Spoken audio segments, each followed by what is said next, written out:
Welcome to the Sound in Marketing Podcast. Today we pick up where we left off by talking about voice gaming with Nick Sawka of VoiceFirst Live. Nick posed a very great point at the end of last episode that the future of gaming should and could be defined as using time effectively. If you haven't checked out part 1, please do. Now back to the show. Would you have any action steps of, say it is a bank or a retail store or some company that has never really thought about voice? How would you tell them to go about specifically voice gaming, like learning more about it and ways that it can be cohesive with their brand strategy? I think the first thing they should do is take a look and see what they're doing as far as attracting new customers and attracting young customers as well, too. If they do have some sort of educational program, then they probably already have IPs that they're locked in with.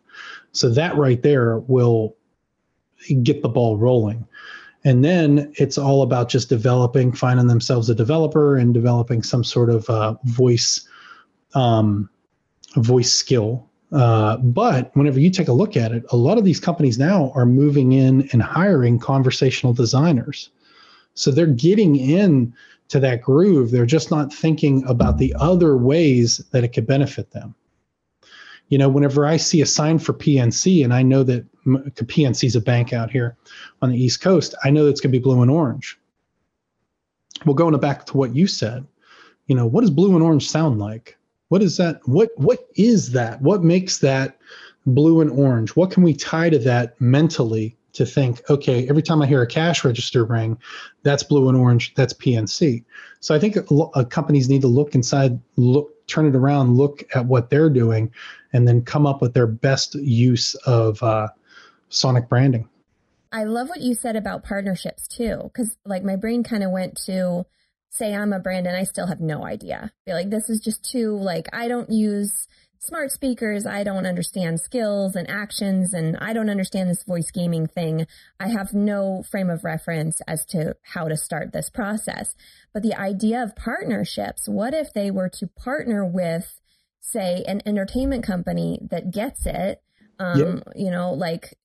and formulated with them, maybe it was a product integration into a gaming situation that this company already had established, or they might have fun resources that they could use.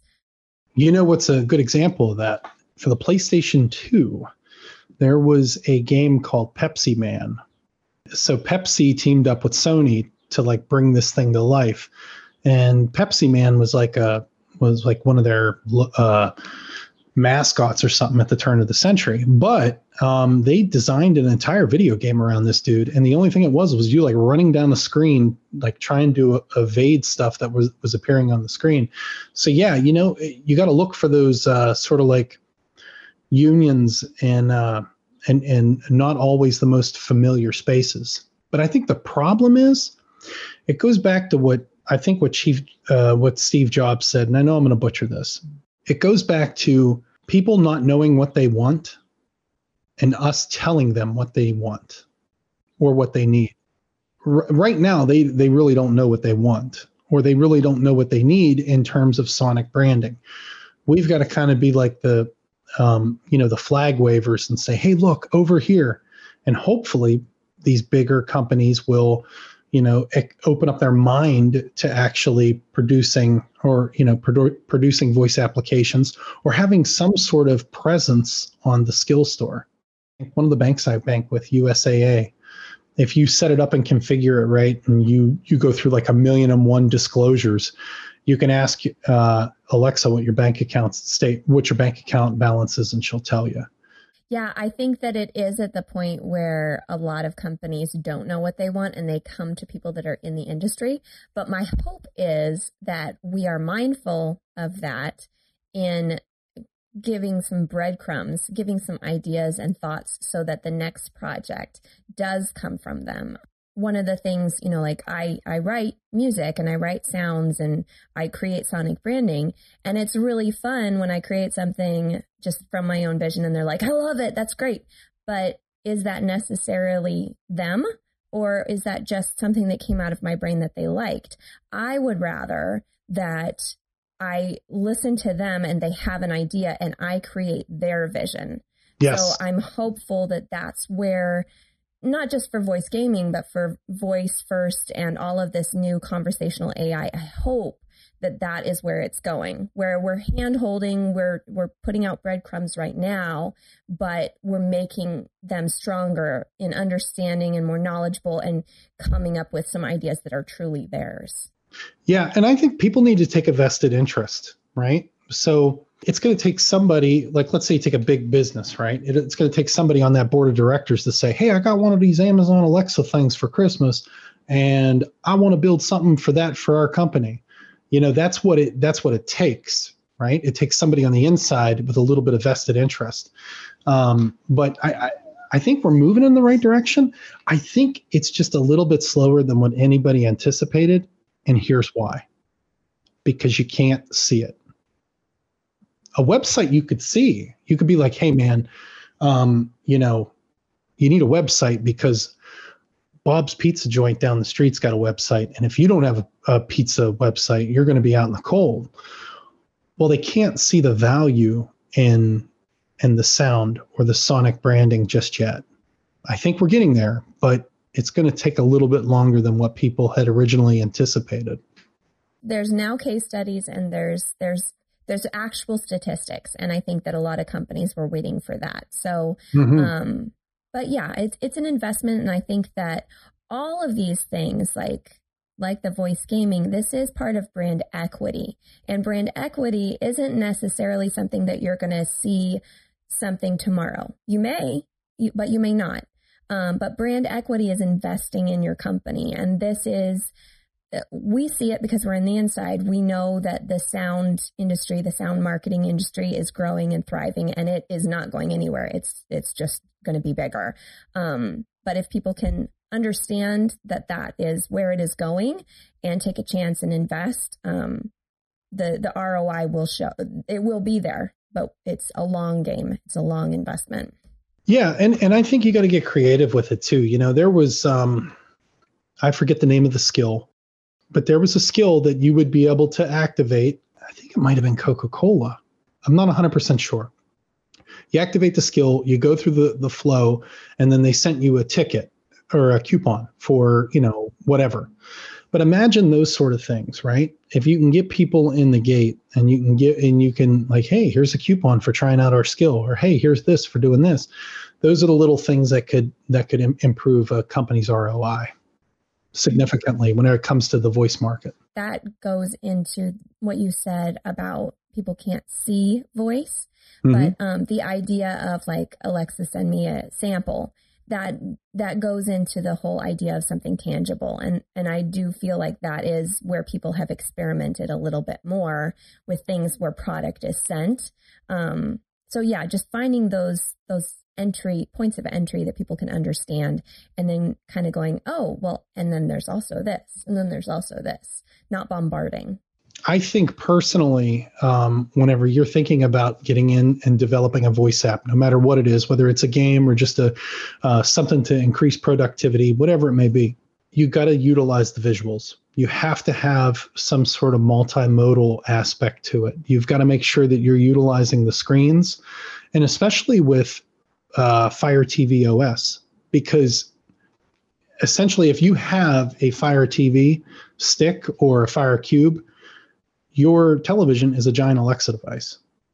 You know, that's something to keep in mind. And that's something for these major corporations to keep in mind too, because now, even though, you know, Bob says, hey, I don't have an Alexa device, I don't want that in my house. Well, do you got a Fire TV stick? Well, yeah, my kid's got 3 of them. Well, there you go. You have an Alexa in your house. A lot of people don't know that. They're not educated on that. And you know, one of the biggest things that really trip me up a lot is when I'll be reviewing skills and it'll have a great voice interface. Like I'll be like, yes, no, maybe so. And I'll go through everything and test it out, but there's nothing visual on the screen. And I think, my God, that's such wasted real estate. Like, even if it's just your company's logo with, hey, reach out to us at www. mycompany.com, if they see that, if they see the logo, they see the website, and they hear the cash register, cha-ching, they're going to associate those three things. And that's very, very, very powerful from a marketing standpoint. And I wonder when they do it, what would you suggest? Because I feel also that if they invest too much on the visual end of it, invest too much time on the visual end of it, and then see the voice only as an afterthought, there could be detriment to that as well. Because if you're too focused on the visual, then when you take the visual away, is there context to the audio? Do you feel that they should still think audio first, then visual? Is it a tandem thing? Yes, you definitely have to think audio / voice first, right? Especially in this market. What I say is you add the visuals last, but you go through the entire flow, and you have to make sure that the flow is going to, again, it goes back to, visually impaired people, right? You want to make sure that experience is the same, whether or not Sally is using it or Bob's using it from down the street. And it doesn't matter if Bob's visually impaired and Sally isn't. You want to make sure that that is the exact same experience, and that they can fully get everything that they need to get out of that experience by using it. So it needs to be an equal playing field.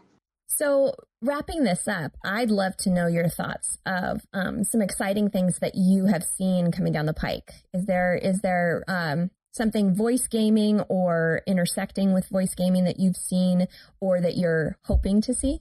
I can tell you that today, Wonderword got the licensing agreement and the custodial rights for Starfinder, which is one of the bigger games on the Amazon Alexa skill store. It has about 907 4.5-star reviews, and it's top shelf. I mean, you've got voice actors like Nathan Fillion and from Firefly and from Castle doing some of the voiceover work. You have different sound effects and things like that, beautiful pictures on the display. So I'm excited about things like that. I'm excited about major IPs making that shift and allowing companies like Wonderword to utilize that IP in order to bring that entertainment value to everyone. That's ultimately what I'm excited about. But I will tell you this: if you're going to design a game, I would say you need visuals, you need sonic cues, and some sort of sonic branding. You need to be able to save the state. Like if I'm going through like a dead zone and my Echo Auto screws up, I want to be able to pick up right where I left off.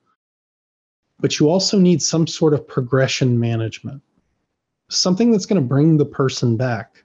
And that's what really compelled me to Journey 3000, was the fact that, hey, do you know you completed 86% of this and you've seen 30 of the 32 endings? And I'm like, well, where's the other endings at?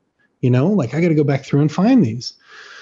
And even with Escape 63rd, we have hidden special things inside the game to where that if you find something, it goes into a special menu, and then you can go back and actually access that again. And it's sort of like, I don't want to say it's like a token, but it's sort of like an extra benefit to the game. It gives you more context about the background. It fills you in more on H.H. Holmes and what happened. And it's those little things. If you can do those 4 things, then I believe that you will create a killer voice game. Well, I'm excited to hear more about this because honestly, I mean, I'm in this every day researching and stuff, and the concept of voice gaming seemed so hard to grasp. So thank you for spelling it out, because it's not as, because I had it in my head that it was the shoot 'em up games. I'm like, how do you do that without a console? But it's just about a matter of thinking a little bit differently. And do you know what I hope? I hope one day I turn on my Xbox or my Nintendo Switch and I do something in the video game, and then I got to go to work, and I hop in the car, and to essentially be able to do things within that game that would be reflected whenever I come back home. So what I mean by that is, let's say you have a role-playing game. So you wouldn't be able to do the whole game from your car, obviously, but maybe you could visit the armory and restock your supply and see the stats on your guy or your girl before you come back from work, and then go back and play the game. Maybe you can find out where you're at on the leaderboard statistically. Those little things like that, I hope to see integrated more and more as we go on. So this is more of like an immersive audio experience. Do you see this as being a more community-driven experience? Does that make sense to you? Or I think what's going to end up happening is you're going to see like interconnected communities, right? So people who like take my wife, for instance. She watches Discovery ID, right? All these like crazy shows about murders and whatnot. You're going to see that those people from those communities come in and play something like Escape 63rd. They're going to be attracted to that. But you're also going to have the core voice gaming community that's going to be like, hey, I want to play that just because it's something that I can play on my ride to work. So I think it's going to help. Well, thank you so much for your time today, Nick. I learned a lot, and I hope that the audience did too. So thank you for your time. Well, thank you, Jeanna, for having me. I hope you're enjoying the show. Don't forget to subscribe on all the major podcast channels. Share with friends, follow, and rate it. Spread the word because, well, more people should know about this stuff. I know you know that now. For any other inquiries, you can find me at Dreamr Productions. That's DREAMR Productions.com or soundinmarketing.com, LinkedIn, Twitter, and Facebook. You can also email me at Jeanna, JEANNA, at dreamrproductions.com. All links will be provided in the show notes. Let's make this world of sound more intriguing, more unique, and more on brand.